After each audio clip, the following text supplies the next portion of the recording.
Thank you very much. To start with, I would just like to state some things. First of all, I'm not fluent in English. You will discover that. I will do my best. Secondly, what I say is not based on evidence or science. It's just my own observations. So I'm very glad to be part of a panel with more serious sources and people. So later on, so you can watch it from these angles. What I do have is an understanding of the media industry. I have been covering it for almost 15 years now. First as reporter and then editor of an industry paper called Medievärlden. And since it will be 2 years this fall, I have been editor-in-chief for this local newspaper, Haparandabladet, that is covering the very northeast, the border to Finland, an area called Tornedalen.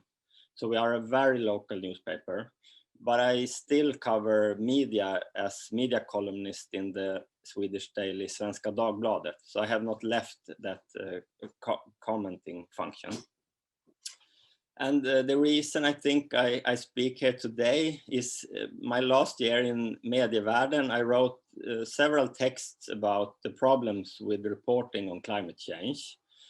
Some of the problems have been solved today. There has been, the newsrooms and the media companies have been very serious about climate change, and they've made a lot of progress.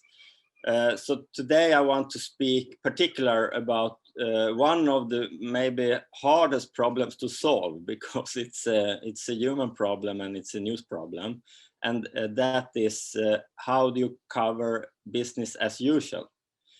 Because most of the reasons for climate change is things that they are just going on, and they has been going on, and they will be going on as normal parts of our societies.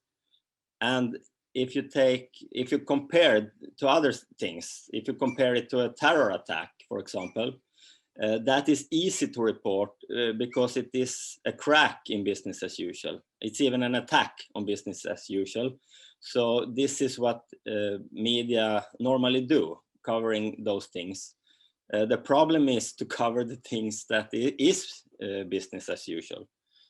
So this is like the main idea behind a lot of things to come.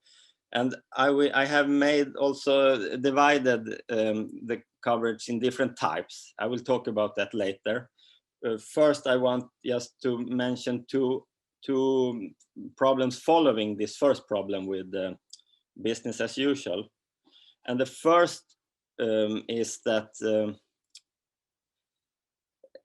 if you're going to make investigative journalism or just normal journalism, posing critical questions to someone, they would and they would rightfully argue that what they do is not worse than what was done before. So the worst products and facilities and decisions were made in the past. They have already happened, and the things coming now and in the future is normally better. So, for example, when Preem says their new facility will be better for the environment than the old one, and also better than the competitors' facilities, this is true, and you can't really argue against it. As is a new car better than an old one, a hybrid car is better than a new diesel, an electric car is better than a hybrid car, and so on. An electric bike is better than an electric car. But the best thing would maybe be to just bring out your old bike and use that. But you don't make articles about this. You make articles about electric cars. And this is logic, news logic, because news is about new things, nothing strange.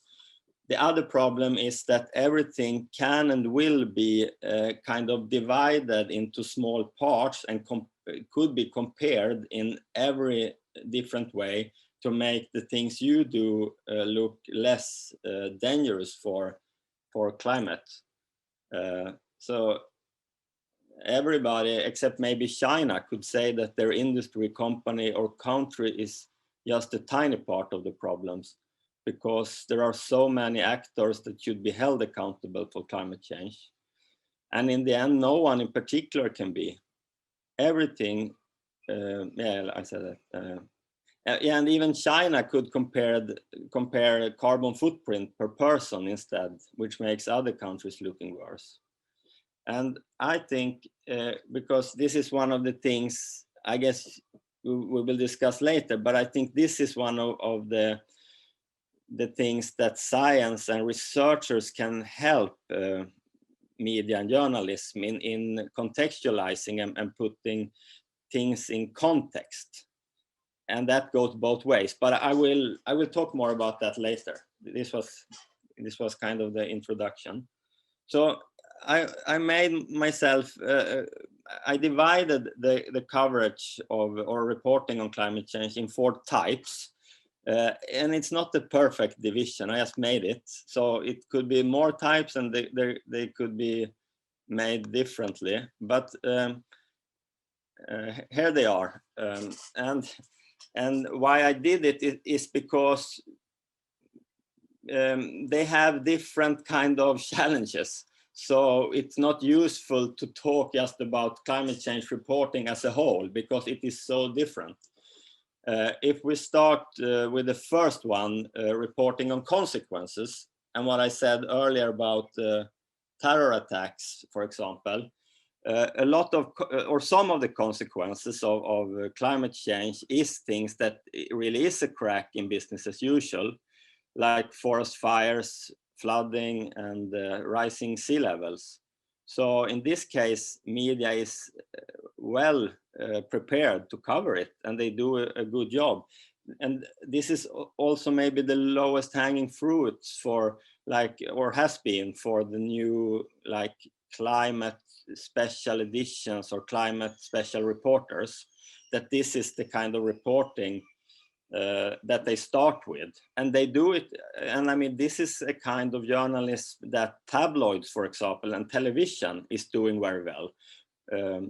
And it is important because, yeah, for one example, it gives like the global scope that a lot of people, the people suffering now from climate change, they are in the South, in the global South, and this kind of reporting is about making us aware of that. So of course it is important, and also even here things, the consequences are starting to be obvious. So yeah, it's a good, it's important, but it's quite well functioning, I would say. The problem might be that because until this day, this development has been kind of disruptive. So it's still new when it happens, but when it becomes more and more frequent, maybe media will get more used to it, and then it will not be reported in the same way. We could see that during the corona pandemic, for example, that things that you first see as extreme, after a while is not even worth reporting. We are very fast at adapting. On the other hand, this problem will not diminish like corona, it will grow stronger. So maybe those processes will be parallel and we will have the same amount of. The second one is reporting on science. Also in this field, I think Swedish media has done a good job so far. We have some great newsrooms like Sveriges Radios Vetenskapsradion that is doing this. The problem with the science reporters is that they tend to prefer to stay in their comfort zones. They want to report about science and explain it to the public, to the audience. They don't want to go in the front lines and be like creating dålig stämning, bad and do the really investigative journalism, like causing troubles. This is not what they normally do.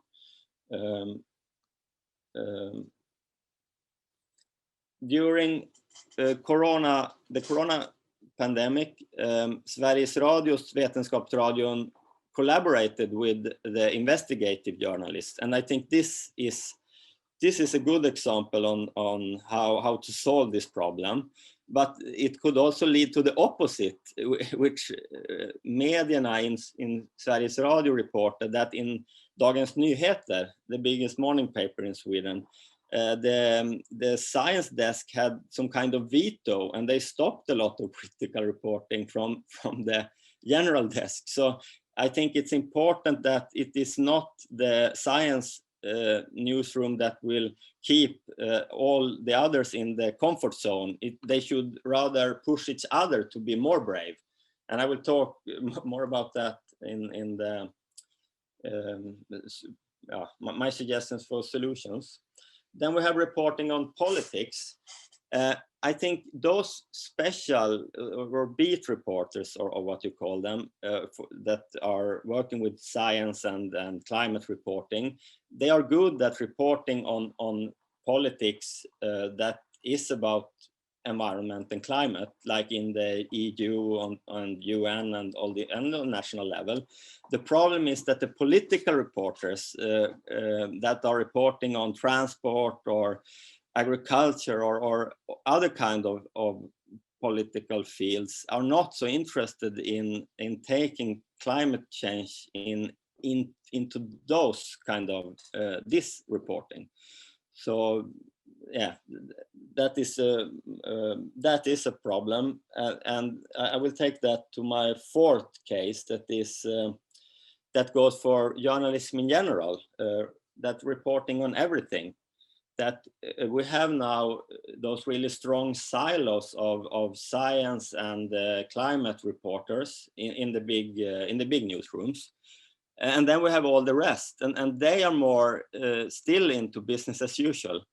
And especially, I think, and this is the general reporters, the political reporters, the economy reporters, business reporters, and I think for me it's most striking when they report about transport politics in Sweden, that this is so often forgotten to take into consideration when they report on these huge plans for the future and how much they plan for cars still, and they just normally let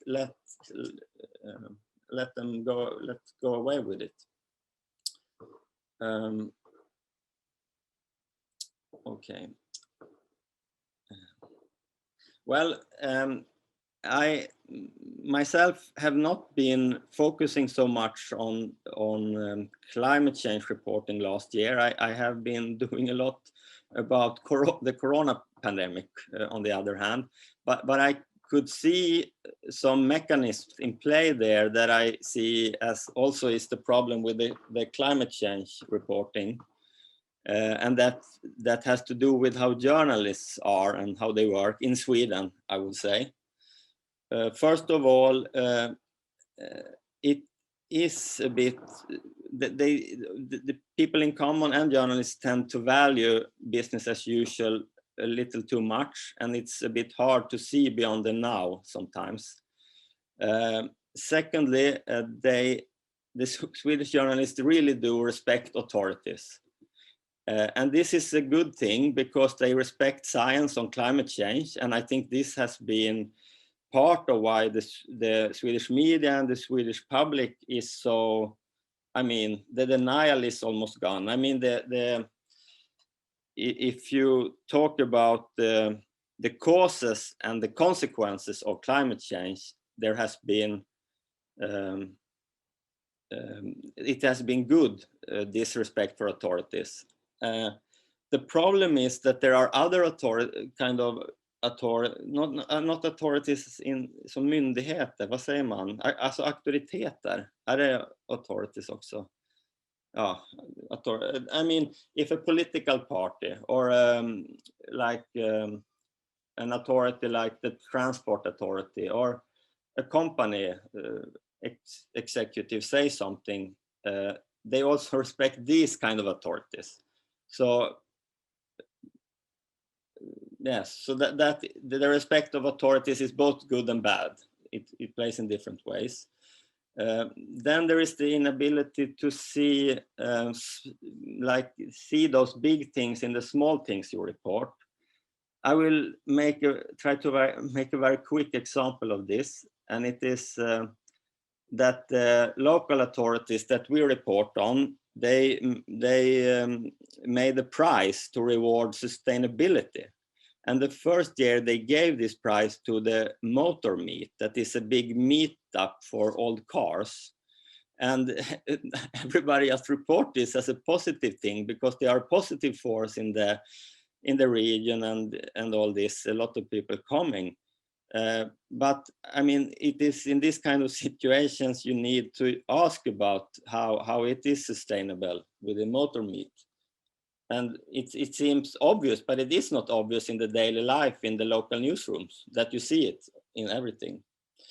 And to understand all this, I think also we need to be a bit hobby psychologists going into the mind of journalists in Sweden. Journalists in Sweden are afraid to stand out.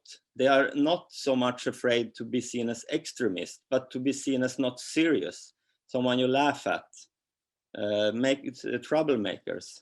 It was obvious during Corona with this German journalist that was making a scene in the press conference by keep asking the same questions. He became a news story in Sweden that he had been acting like this.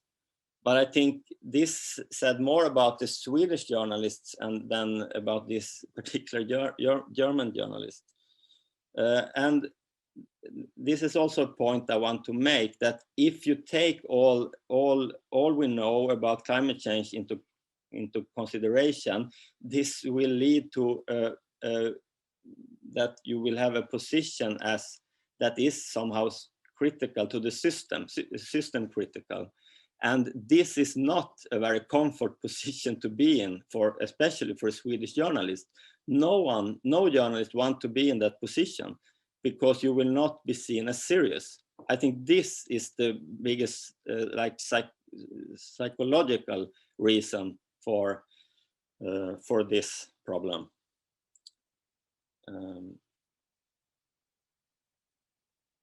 Yeah, and that leads to, I will make it very fast, Kjell. My suggestions for solutions. The first one, and also to connect it to what researchers could help with. As I said,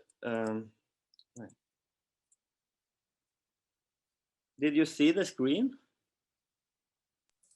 No, we can't see it right now. Oh, okay.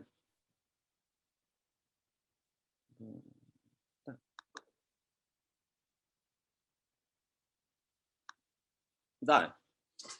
Yeah, as I said before, that the science desks, they really have the knowledge, but they don't have the courage. It's like Sven Lindqvist once stated, it's not knowledge we lack. What is missing is the courage to understand what we know and to draw conclusions. But even if knowledge doesn't automatically lead to courage, still knowledge would make a better ground for courage in the reporting. And I think this is a thing that researchers could help journalists in, to get the right knowledge, to be courage and even sometimes take a system critical position in the reporting. And in the first, going back to Corona, in the first scientific study on Corona, I think, correct me if I'm wrong, but JMG made one with different researchers, and one of them, Marina Gersetti, who has been studying all the pandemics in Sweden the last years, also the swine flu and even the one before. She had an interesting note that she asked if Swedish media is able to report critical on something that all the elites in Sweden are happy with. I mean, can the media itself be a force that could make this without any other? And she doubted this, and she said this is somehow what we saw in the spring of Corona, that all the elites and the media were like going in the same, sharing the same thoughts about what was right and wrong. And if we look at climate change this way, all the elites now are somehow to get agreed on that this is a problem, a real problem, and that the consequences would be severe, not so good.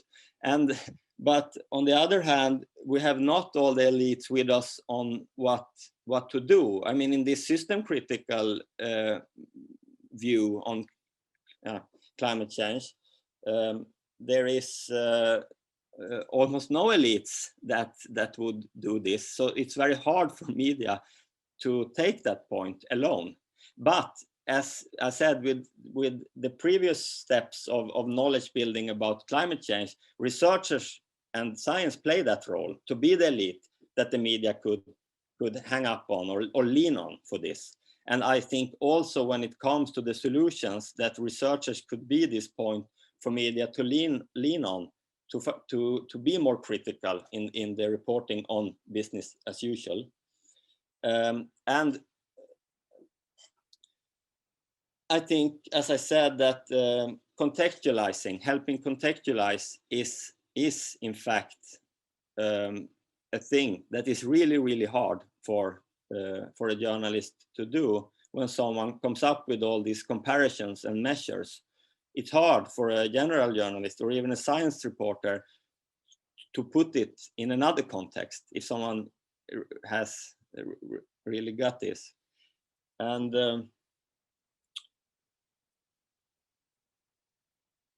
yeah, I will be a bit fast now and just say some final notes. I think it is important to find conflict areas and things to lean on. And this could be, as I said, researchers could be the point to lean on for media. Another thing that we newly discovered was that the CSR policies of companies could also be, I mean, this is something that you normally laugh at, but we have been covering they are building a new heating plant in Haparanda, and it will not be fossil free because they will import fossil heating from Finland. And when we just reported on this, the local authorities, they didn't really care. But when we called IKEA, ICA, Coop, and Cape East, that is the biggest customers for this heating plant, I think this is the single thing we have done that has stressed them the most. This was a disaster for them. And they made a promise that it will be 100% fossil-free 2024. So those CSR policies in the big companies that are clients to other companies and authorities could really be a thing to lean on to. It can be something small and peripheral sometimes that creates this. Yeah, I can stop there because my last point is don't build silos. And I think this is not a new thing. And I already said that if you have these silos, it's really important that they also have connections with the other part of the newsroom. If you want to keep them, maybe you should break them up. I saw just this week that Expressen that made this, they now canceled their climate special climate section and to put it in all parts of the newspaper. And I think this is a wise thing to do, actually. Yeah, that's all. Thanks. Great. Thank you so much, Axel, for an interesting talk. Shall I quickly leave it to Anna to hear your reflections? And please, Anna Rosman. Thank you. Well, I have to apologize at first. There's renovation work going on in my building today. Apparently, I hope you're not as disturbed by it as I am. But thank you for a very interesting talk, very thought-provoking. There are so many dimensions in this and threads in this that I want to, pick up and follow up on. But I think I'm going to start with you. Well, you mentioned the 4 types of journalism and also different solutions connecting to this, and I'm going to relate to that broadly, I think, and point to something that you represent and you talked a bit about that is local journalism. And I also want to say something about cultural journalism and the role cultural journalism could play in this. So in studies I've done on local journalism, comparing it to transnational journalism in reporting on climate migration, or sort of upcoming climate migration. This is in the US, though it's not in Sweden. But there something became apparent that I think you also brought up in the last few sentences of your talk. The knowledge actually in local journalism about infrastructure, the local infrastructure, what's going on there, it's hugely important. And local journalism can bring actually very important knowledge. So knowledge doesn't only have to come from the researchers, it's actually there in journalism in the local area. And so when we looked at reporting from The Guardian, this esteemed newspaper, which many appreciate a lot for their environmental reporting, when we looked at that in relation to local news outlets in the US close to islands that people were about to migrate from because of climate change, then actually the local newspapers brought more combined justice perspectives, more looking at both economic and political and cultural aspects together. And their knowledge of the infrastructure there was hugely important. So while The Guardian in turn always, contributed the global perspective. And in relation to this, I would also say that I don't think there is one right way to report on these issues. I think we need different entry points from different perspectives. But I also think, and I think this relates to what you said, I also think that the different types of journalism could learn from each other. So maybe The Guardian could take some inspiration in how the local outlets are able to combine the cultural and the political and the environmental and so on. So that's one thing. If I should mention also then cultural journalism, I think that's where we also find more of this combining of science and actually where we find a lot of the contextualization. These are often longer texts, essays, and so on. So they, which also can bring something else, not the least in terms of how they relate to time. So time, you've talked about looking towards the future, but also not forgetting the past. And this is something you can reflect on, of course, more in a more multifaceted way if you have more space and if you're in the cultural section where you can speak in other ways. And this, I think, also relates to the important issue of responsibility and justice more broadly. So if we're looking at justice and criticism of the system critique, of course we have to take into consideration, as you alluded to, what has been going on in the past, not just looking towards the future, as some respondents sometimes want to do when you are the interviewer as a journalist, but to still remember the past and be able to connect all those temporalities. I think cultural journalism is more inclined to do that, but it doesn't mean that it's completely impossible for other types of journalism, and we can always be inspired by these different types of reporting and different types of reflecting. Am I getting towards the end of my 5 minutes, or should I like 1 minute more? Okay. Well, maybe I could say something quickly also about politics in terms of writing about politics. So there's one way of writing about politics that's about writing about the political power struggle, what sometimes I refer to sometimes as the political game frame that is used in the media, where you're looking at an audience as sort of combatants in the field, or a match going on between some people, and you're kind of, as an audience reading or watching this, you're kind of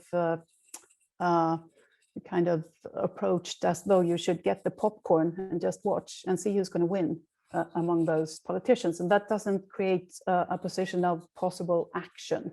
Whereas looking more towards the ideological side of the political would allow for more system critique. So there are different ways of writing about politics and the political, and yeah, I can maybe follow up later on speaking about the climate crisis rather than about climate change if we have more time. But I think I'm going to leave the floor now to Björn. Yeah, shall I go, Shell? Yes, thank you. please, Glenn. Thank you, Axel, and thank you, Anna, for very interesting points. I'm maybe also a practitioner here in a way, but on the other side, as a scientist, quite often being asked by journalists about things. And I see this as kind of larger and larger role, not being in media, but being kind of behind the scene, being asked by journalists about all kinds of facts or understanding about things, how one can think about it. So I think that's very hopeful in a way. And I kind of look at journalism quite a lot as folkbildning in Swedish. I mean, it's a very large role there, and I can also see kind of increasing discussions about more kind of complicated systems, connections in the world, how things are actually linked, and so I'm kind of hopeful in that sense. But moving on but I've also kind of studied innovation systems and how new technologies and industrial systems grow, and how change processes takes place in society. And the role of journalism, of course, is very critical. How people think about new things is important. I was intrigued by your Axel saying that the problem of critiquing what is the business as usual. In my mind, since I'm also a futurist in a way, I tend to think that there's a different usual. I mean, I guess there's also a role for journalism to talk about other futures where the business as usual is different and as good or even better. And I guess, like, if you go back to the 1800s and the democracy movement, there was no democracy, but there was journalism driving a lot of that also. So there is a role for journalism in that sense. But of course, there is some difficult role here when you kind of, I mean, journalists are in this kind of critical role. You normally criticize politicians and those responsible, the power, the decision makers and so on. But here we are all kind of the villains in a way, and that creates a specific problems. On the other hand, you pointed to the CSR of companies and so on. I can see a new role of journalism now when society at large is on board, basically. So companies have said, we are going to do this. I guess yesterday Volvo said, we are going to do this until 2030. And then you can follow that up and say, are you actually doing it? And now I will soon enter the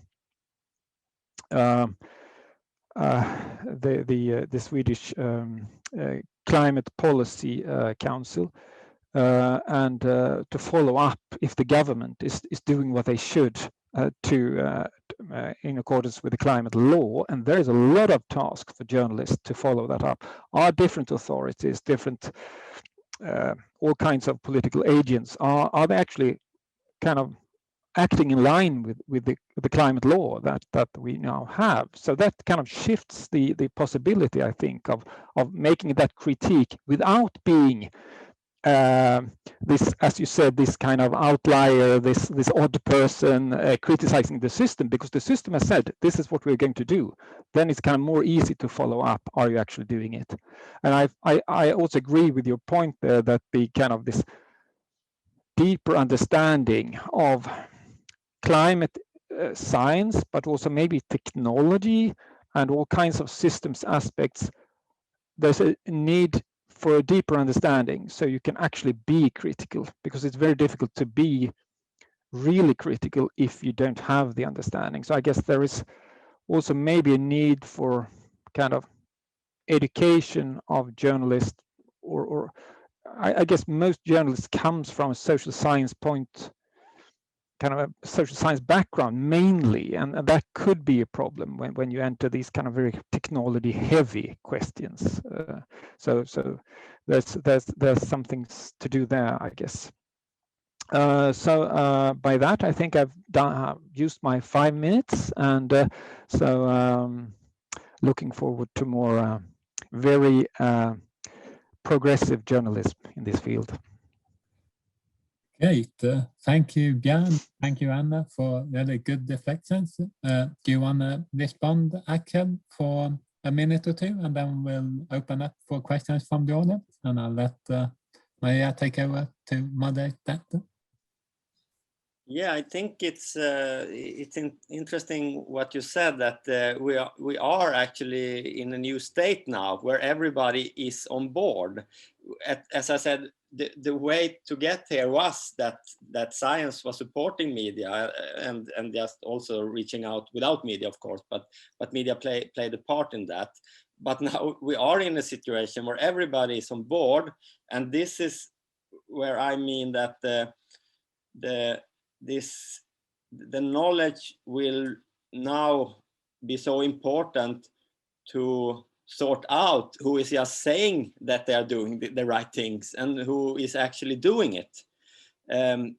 As I said, this motor meet, I think that one of the things that they said was that they had stopped to use plastic cups in the motor meet.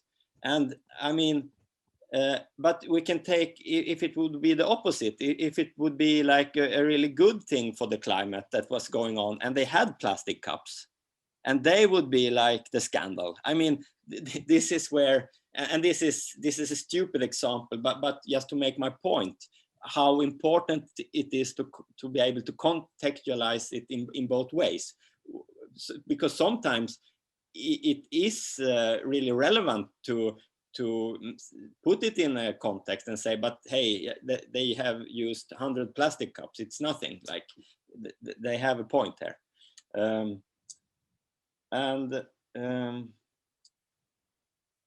Yeah. And yeah, what you said about business as usual, that there are different types of business as usual. It's also very interesting. It's like you saying that in art is about like describing different possibilities also for society. But media can also be that, and research can also be that. And in the state we are now, when we know the problem, maybe that kind of things also, because that is not so dark and so depressing as is reporting on the consequences, because this is like more of a visions also in this parallel bit. And this business as usual is in a lot of CSR plans, because they have pushed them more and more because nobody cares, and maybe now they are really describing a different business as usual that could be used in reporting also. Thanks. And also I want to comment this with the culture journalists that are somehow have gotten more space and yeah, and being better at this. I would like to mention one that has done it in the business journalist. That is Jonas Fröberg, if you know him. He's the motor journalist, first in Svenska Dagbladet and now in Dagens Nyheter. And in the beginning, he was like most motor journalists. They write about new cars, and they write about like the economy and the industry in that sense. And some of them, they are more even like supporters, and they write like analyses that support the industry, like sports journalists on national teams. But Jonas, he started more and more to write, to take in environmental and climate change issues, so he can combine his really deep knowledge about the industry with these questions that makes his reporting, for me, that is not so much into buying new cars, so much more interesting than anything that anyone else does in the motor journalist field. So I think he is also one that others can learn from, if I lift another example of that. What more?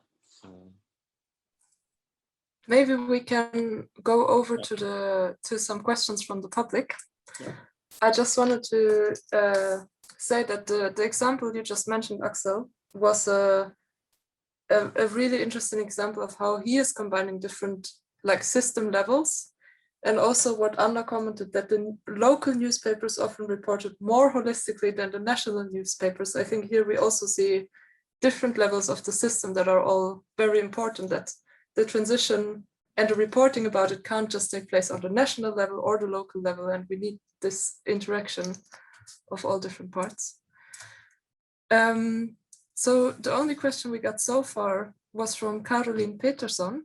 Would you like to turn on your camera and ask yourself? Okay, I mean, it was, you were talking a little bit about investigative journalists, but are they also sort of a silo, would you say? Because I mean, I find them often quite system critical. Yes, they are maybe also too much of a silo, but also they don't work so much with in this text that I spoke about now, about this with covering business as usual. I started with looking at how many has been awarded by the big journalist prize for something that has to do with climate, and nothing except the Matens pris. I was thinking about that on your Löhman. Yeah, that was that's 10 years ago now, and it's not about really Sweden. It's more about global food industry. So I think the problem is they don't do so much in this field, I would say. Not, I mean, if they were doing more, it would probably be good. Like this, there have been a lot about the bank industry in Sweden lately. I mean, that kind of resources put in covering environment, miljö and climate could really make a difference. And then, I mean, system critical is maybe also a scale, because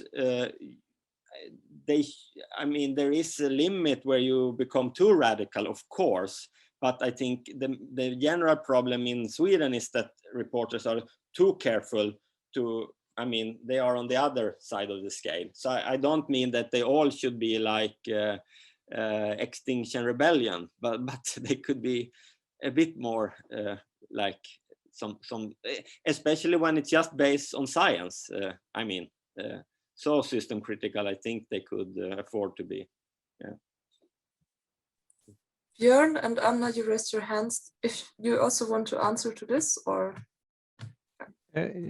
Well, I had an experience with a kind of one of these system critical reporters quite many years ago, when he read a report we wrote, because after the half, he rang me after he read half of the report. So and there was this clear villain who was actually doing something wrong. and he wanted to write something about this. But after he read the whole report, he didn't want to do it anymore because he realized it was too complex. So I guess that's a problem also. Many journalists, they are looking for these, who can we blame? And if you can't blame anyone really, because we're all kind of part of a vague system that, and that's, I think that's a problem here, actually. And that might be easier now with this clear CSR, this clear climate law and these things. So you can really, you're not doing what you said you should do. So then that becomes easier. And I also wanted just to comment on something that Axel said about this.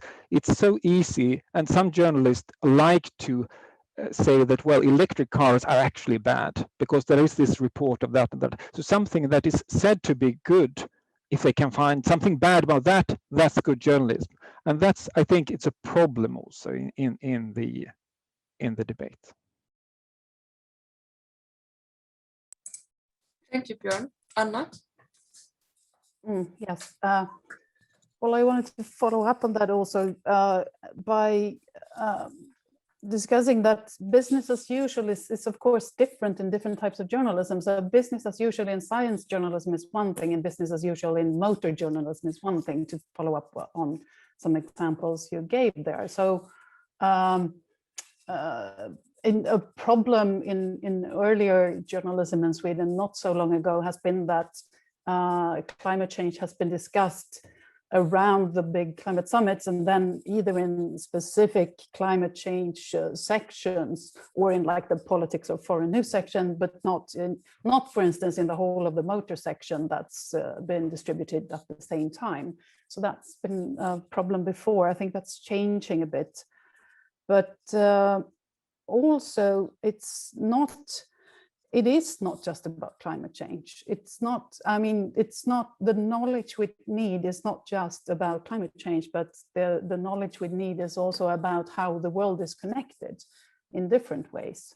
So it's not always the solution to know everything about the details for every journalist, but it's also about the ability to show how the world is connected, and that's why we need to do something.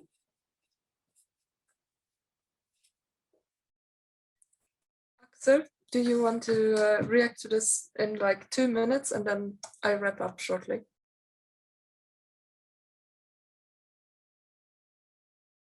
You are muted, we can't hear you.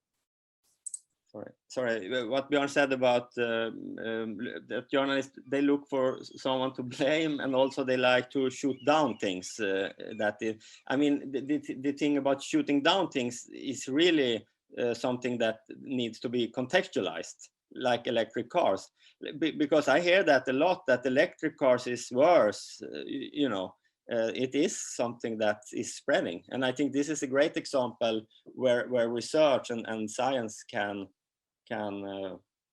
play a part, and also it's yeah, you get some hope when you, like you said, it's maybe the first thing you said, that we look for someone to blame, but sometimes it's with this it's everybody. But now with CSR policies and politics, it's easier to point out maybe not people to blame, but problems at least. Yeah. Thank you. Can I just make a last comment? Yeah, Masha? of course. Something just to pick up on something that has been said quite a lot, that journalists need to, and I think not all kinds of journalists need to be involved. And I think that's interesting, because normally whatever kind of political suggestions there is, journalists tend to ask, what is it expensive? What is the cost? Is it just? Is someone hurt by this? But now if also the question, what's the impact on climate, comes up in all kinds of areas, that would change a lot, I think.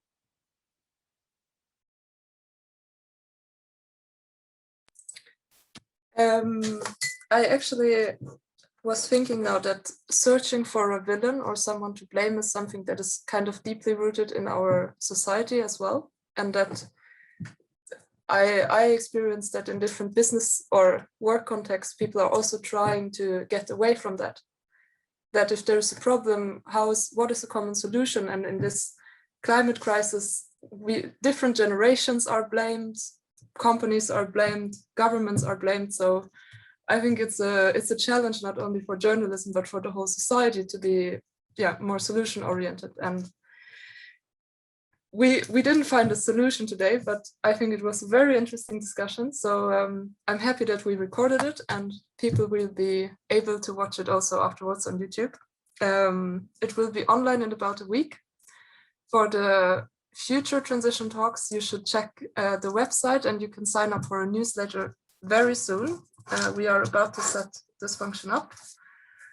And yes, thank you so much, Axel, Anna, and Björn. I think this was a very fruitful interaction, and thanks for your time, and I wish everyone a good summer vacation.